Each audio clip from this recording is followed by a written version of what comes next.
Collection, corruption, commission தான் முதல்வர் ஸ்டாலின் ஆட்சியின் சாதனை என அதிமுக பொதுச் செயலாளர் எடப்பாடி பழனிசாமி விமர்சித்துள்ளார்.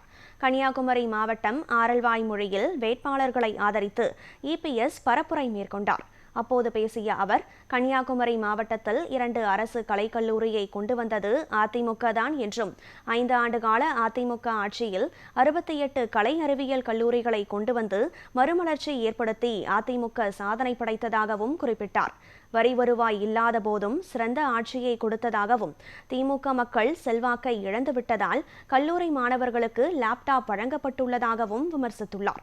மாணவர்களுக்கு தரமற்ற லேப்டாப் வழங்கியதாக புகார் மீது அதிமுக ஆட்சி அமைந்தவுடன் நடவடிக்கை எடுக்கப்படும் என்றும் எடப்பாடி பழனிசாமி தெரிவித்தார்.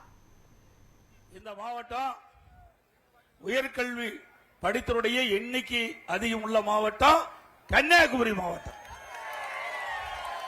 தமிழகத்தில் 38 மாவட்டங்கள் இருந்தாலும் உயர்கல்வி படித்தவர்களுடைய எண்ணிக்கை உயர்ந்து அதிகம் உள்ள மாவட்டம் கன்னியாகுமரி மாவட்டம்.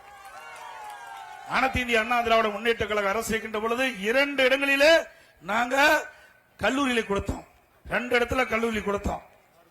நாகர்கோயில் ஒண்ணு, பால்குளத்தில் ஒண்ணு, 2 இடத்துல இன்றைக்கு அரசு கலைக்கல்லூரியை கொடுத்து ஏழை எளிய ஒடுக்கப்பட்ட தாழ்த்தப்பட்ட கடை கோட்டில் இருக்கின்ற மாணவ மாணவி குறைந்த கட்டணத்திலே உயர்கல்வி படிப்பதற்காக அதிமுக ஆட்சியில் 2 கல்லூரி கொடுத்த அரசாங்கம் அதிமுக அரசாங்கம்.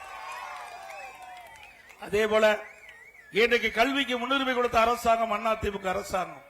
இன்றைக்கு பல துறைகள் இருந்தாலும் ஒரு நாட்டுடைய வளர்ச்சி, ஒரு மாநிலத்துடைய வளர்ச்சி கல்வி பொறுத்து தான் இருக்குது. கல்வி மையமாக வைத்து தான் அந்த மாநிலத்துடைய வளர்ச்சியை நிர்ணயிக்க முடியும். அந்த அடிப்படையில் இதயம் புரட்சி தலைவி அம்மா அவர்கள் கல்விக்கு முன்னுரிமை கொடுத்தார்கள். இன்றைக்கு பள்ளி கல்வித்துறைக்கும் உயர்கல்வித்துறைக்கும் அதிக நிதி ஒதுக்கீடு செய்யப்பட்டு அதிகமான கல்லூரிகளை திறந்த அரசாங்கம் அதிமுக அரசாங்கம்.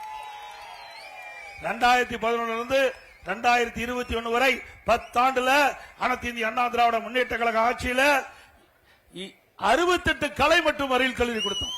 68 கலை மற்றும் அறிவியல் கல்லூரிகள் நம்முடைய ஏழை எளிய விவசாய தொழிலாளிகள் மற்றும் தொழிலாளர் நண்பர்கள், அப்படிப்பட்ட சாதாரண குடும்பத்திலே பிறந்த மாணவ மாணவி கூட குறைந்த கட்டணத்திலே பட்ட படிப்பு படிக்க வேண்டும் என்ற அடிப்படையில் 68 கலை மற்றும் அறிவியல் கல்லூரி கொடுத்து இன்றைக்கு கல்வியிலே ஒரு மிகப்பெரிய புரட்சி மறுமலர்ச்சி ஏற்படுத்திய அரசாங்கம் அதிமுக அரசாங்கம்.